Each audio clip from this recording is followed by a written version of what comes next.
Hello friends, once again welcome to you on my YouTube channel Study Khazana the Language Guru। और आज हम लोग पढ़ने जा रहे हैं प्रोनाउन का अगला भाग। आप देख रहे हैं पिछले कुछ दिनों से प्रोनाउन के चैप्टर चल रहे हैं और आज जो प्रोनाउन है वो काफी महत्वपूर्ण प्रोनाउन है। इसका प्रयोग भी जो है दूसरे प्रोनाउंस की तरह काफी होती है। और आज का प्रोनाउन है इंडेफिनिट प्रोनाउन। इनडेफिनिट वर्ड को गौर करिए थोड़ा। इनडेफिनिट डेफिनिट डेफिनिट यानी निश्चित, इनडेफिनिट अनिश्चित यानी कि निश्चित नहीं है। प्रोनाउन है लेकिन निश्चित नहीं है। यानी कि कहने का यह मतलब हुआ इस तरह के प्रोनाउन में वे सारे शब्द आएंगे जो निश्चित नहीं हो, यानी उसके बारे में निश्चित रूप से कुछ भी कहा नहीं जाए। इसमें इस प्रकार के सभी प्रोनाउन आएंगे जिसके बारे में कोई निश्चित आंकड़ा नहीं हो। ठीक है, तो आइए देखते हैं कि आज का यह इंडेफिनिट प्रोनाउन किस तरह से होता है और इन सारे शब्दों का प्रयोग आप जो करते हैं तो उसमें जो आपका कंफ्यूजन है, आपका जो संदेह है वो आज बिल्कुल क्लियर होने वाला है। आप इस वीडियो को पूरा देखिए और जानिए कि किस तरह से यह इंडेफिनिट प्रोनाउन का प्रयोग आपके जीवन में एक नया अंग्रेजी सीखने का नया अवसर लेकर आएगा। मेरा विश्वास है आज का वीडियो आपके जीवन को बदल देगा। देखिए, everybody, somebody, someone, no one, ये सारे जो शब्द हैं, सारे शब्द में एक कॉमन बात निकालिए। आप सारे शब्द को आप पहले नोट कर लीजिए, चाहिए तो पॉज करके नोट कर सकते हैं। ठीक है, और सारे शब्द में एक कॉमन बात निकालिएगा। ये कॉमन क्या है, क्या सामान्य है जिसके कारण ये सारे के सारे शब्द जो है इंडेफिनिट प्रोनाउन के अंदर ही आते हैं। कुछ तो बात होगी जी। समानता देखिए, प्रत्येक व्यक्ति, बात हो रही यहां हजारों लोग हैं किसी सभा में, विद्यालय में हजारों विद्यार्थी, सैकड़ों विद्यार्थी, 50 विद्यार्थी है। बात हो रही प्रत्येक व्यक्ति, everybody, everybody, every student, everyone, every man, इस तरह से। तो यहां पर जो है सभी की बात हो रही है, यानी यह एवरी जो है। ठीक है, अब देखिए, समबडी यानी कोई, समबडी कोई, ये सिंगुलर में यूज होगा। समबडी कोई, कोई तो है। समबडी है स्टोलन माय पेन, किसी ने मेरी कलम चुरा ली है। समबडी कोई तो है, सैकड़ों की बात है लेकिन उसमें एक को बताया जा रहा है। लेकिन ये निश्चित नहीं है कि एक जो है वो राम है, मोहन है, श्याम है, सीता, नहीं पता। ठीक है, आगे देखिए, नो वन, नोबडी, दोनों का हिंदी सेम है। कोई नहीं, इसके अंदर निगेटिव, ये जो नो वन और नोबडी है इसका प्रयोग निगेटिव सेंटेंसेस में होता है। और जब इसका प्रयोग होगा, जब नो वन और नोबडी जो है प्रोनाउन के रूप में आएंगे, तो कभी भी इसके साथ नोट एक्स्ट्रा नहीं लगेगा, क्योंकि इसके अंदर नोट पहले से लगा हुआ। देख लीजिए आप, नो वन यानी कोई नहीं, नोट यानी निगेटिव, दिखने से ही निगेटिव लगता है। नीचे एनीबडी, एनीबडी कोई भी, एनीबडी, एनीबडी कैन डांस, कोई भी डांस कर सकता है, कोई भी नाच सकता है। एनीबडी यानी कोई भी, यह भी प्लुरल के लिए यूज होता है। लेकिन इसमें भी एक खास बात है, प्लुरल के साथ यह निगेटिव सेंटेंस के साथ यूज होता है, यह कभी भी पॉजिटिव में यूज नहीं होता। आइए देखते हैं, एवरीथिंग प्रत्येक वस्तु, प्लुरल के लिए। समथिंग कुछ भी, have you any some, have you something to eat, have you something to eat, क्या आपके पास कुछ खाने को है। इस तरह से समथिंग, मैं सेंटेंस लिखूंगा, प्रत्येक का एक एक सेंटेंस में बताऊंगा आपको भी। समथिंग कुछ भी, नथिंग कुछ भी नहीं, कुछ भी नहीं।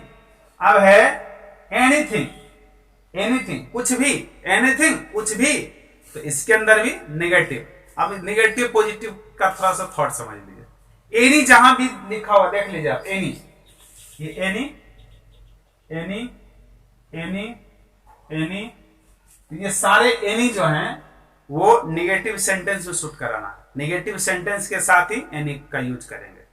और पॉजिटिव होगा तो उसके अंदर एवरीबॉडी डाल देंगे, समबडी डाल देंगे, इस तरह से। ठीक है, और ये दो एक्स्ट्रा हैं, नो वन और नोबडी, इसके अंदर तो नो पहले से लगे हुए हैं तो एक्स्ट्रा नो देने की आवश्यकता नहीं। ये सारे निगेटिव सेंटेंस के लिए हो गए। एनीथिंग कुछ भी, ऑल यानी सभी, ऑल इज वेल। अब है सम यानी कुछ, एनी कोई, ये सारे के सारे शब्द जो हैं वो क्या है, इंडेफिनिट प्रोनाउन है। कुछ शब्द और हैं देखिए, मोस्ट यानी अधिकतर, इनफ पर्याप्त, फ्यू कुछ, मेनी बहुत, मच बहुत, लिटिल थोड़ा। अब जो है ये चारों तो हैं ऐसे प्रोनाउन है, ये चारों का चारों जो है ये most, many, most, enough, few, many, much, little, ये सारे शब्द जो हैं वो एडजेक्टिव के अंदर भी आते हैं। जब एडजेक्टिव चैप्टर पढ़ेंगे तो उसके बारे में बताएंगे। फिलहाल हम लोग पढ़ते हैं प्रोनाउन के लिए। तो ये जो है बहुत और ये बहुत, इसके अंदर भी थोड़ा सा अंतर है, आपको समझना है। ये मेनी और मच ये दोनों जो बहुत की अंग्रेजी है, तो इसके अंदर क्या डिफरेंस है, थोड़ी सी डिफरेंस है, बस गौर करने की है। काउंटेबल और अनकाउंटेबल का है। जैसे हम कह सकते हैं मेरे घर में बहुत सारे कमरे हैं, there are many rooms in my house, तो इसमें मेनी का प्रयोग करेंगे।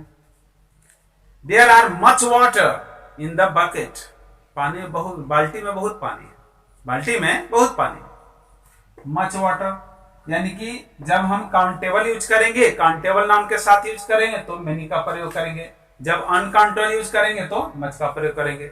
और लिटिल, लिटिल का मतलब होता है थोड़ा, एकदम थोड़ा, उतना थोड़ा जितना कि थोड़ी सी, ना के बराबर। फ्यू इसका मतलब वही कुछ, लेकिन इसके अंदर भी है काउंटेबल, अनकाउंटेबल।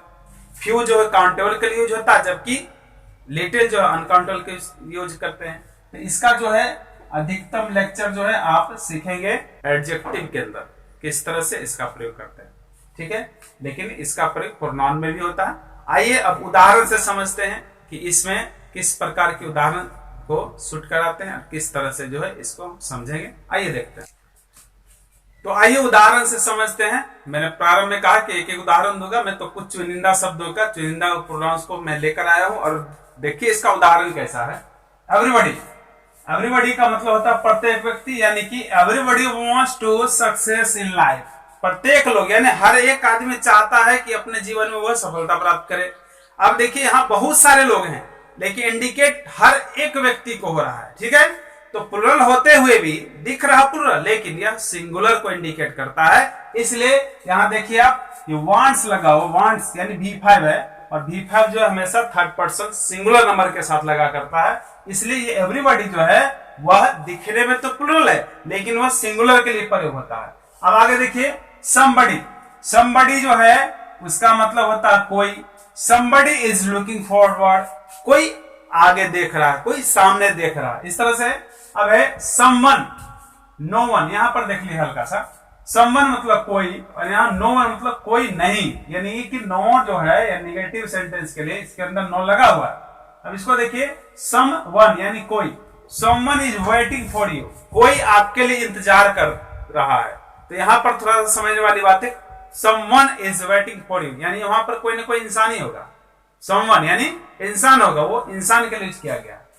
अब है एनीबॉडी, एनीवन, इस दोनों के अंतर देखिए कोई भी और कोई भी दोनों है, कोई भी कोई भी। तो यहाँ जो है एनीबॉडी का यूज जो है इंसानों के लिए होता है, जबकि एनीबॉडी का यूज जो है वो कोई न कोई वस्तु के लिए होता है। देखिए कैसे, एनीबॉडी यानी कोई भी, तो एनीबॉडी कैन डू दिस, कोई भी इस काम को कर सकता है, anybody can do this, but anyone यानी कोई भी, तो any one of this pen is costly, हमारे पास बहुत सारे पेन, उसके बारे में बात कर रहा हूं। Any one of the pen is very costly, costly, bad, good, जो भी एडजेक्टिव आपको यूज करना कर सकते हैं। Any one of this pen is costly. अब देखिए ऑल, ऑल का प्रयोग है सभी के रूप में, तो इसका जो है ये सभी, ऑल का जो प्रयोग है वो पुरुष के लिए यानी कि मानव के लिए हो सकता है और वस्तुओं के लिए प्रयोग किए जाते हैं। कैसे देखिए, all of us love piece, हम सभी, हम लोगों के अंदर सभी, हम और आप सभी, सभी मिलकर के कह रहे हैं कि all of us love piece, हम सभी चाहते हैं कि मतलब पीस हो, शांत हो, देश के अंदर शांति बनी रहे, ठीक है। लेकिन इसका प्रयोग जो है देखिए वस्तु के लिए कैसे हो सकता है, all the pens are new, सभी कलम जो है न्यू है, प्रत्येक कलम की बात नहीं है, सभी की बात है, सभी कलम न्यू है। अब ये मोस्ट, मोस्ट का मतलब अधिकतर, अधिकतम यानी अधिक से अधिक, ठीक है ना, मैक्सिमम के रूप में यूज हो रहा है। Most of the money has been spent, यानी हमारे पास जो रुपये थे उसमें से अधिकतर रुपयों को मैंने खर्च कर दिया। तो इस तरह से आपने देखा, आज हम लोगों ने पढ़ा है कि किस तरह से ये इंडेफिनिट प्रोनाउन का प्रयोग करते हैं। इंडेफिनिट प्रोनाउन पढ़ना काफी आसान है और काफी महत्वपूर्ण भी है, क्योंकि प्रोनाउन जो है सब्जेक्ट बनता है किसी भी सेंटेंस का। इसलिए आपको प्रोनाउन के हर एक पॉइंट को, हर एक चैप्टर को बिल्कुल गौर से समझना चाहिए। यदि आप इंग्लिश सीखना चाहते हैं, इंग्लिश बोलना चाहते हैं, इंग्लिश को समझना चाहते हैं, तो आपको प्रोनाउन का नॉलेज बहुत ही आवश्यक है, बहुत ज्यादा आवश्यक है। पार्ट्स ऑफ स्पीच के अंदर वैसे 8 भाग होते हैं, नाउन, प्रोनाउन, एडजेक्टिव, एडवर्ब। हालांकि सभी महत्वपूर्ण हैं, लेकिन जब वाक्य बनाने की बात आती है, जब आपको हिंदी सेंटेंस से इंग्लिश को कन्वर्ट करना होता है, बोलना पड़ता है, ठीक है, तो आपको नाउन और प्रोनाउन बहुत याद आते हैं। क्योंकि सबसे पहले जब सेंटेंस बनाएंगे तो प्रारंभ तो करेंगे हम, तो प्रारंभ में जो वर्ड डालते हैं पूरे का पूरे सेंटेंस में से नाउन और प्रोनाउन को ही चुन करके डालना पड़ता है। जहां पर नाउन और प्रोनाउन नहीं है वहां जो है देयर का प्रयोग करते हैं, लेकिन आपको देयर भी तो प्रोनाउन है, इसलिए जो है आपको नाउन और प्रोनाउन का जो चैप्टर है उसके प्रत्येक भाग को बिल्कुल दिल से देखना चाहिए। मेरी आशा है आज का यह वीडियो आपके जीवन में एक नया प्रकाश लाएगा। इसलिए आज का वीडियो देखने के लिए धन्यवाद। हमारा चैनल सब्सक्राइब करें, लाइक करें और अधिक से अधिक शेयर करें, ताकि यह नॉलेज जो है आपके साथ साथ आपके दोस्तों तक पहुंचे, आपके फ्रेंड्स तक पहुंचे। ठीक है, धन्यवाद आज के लिए।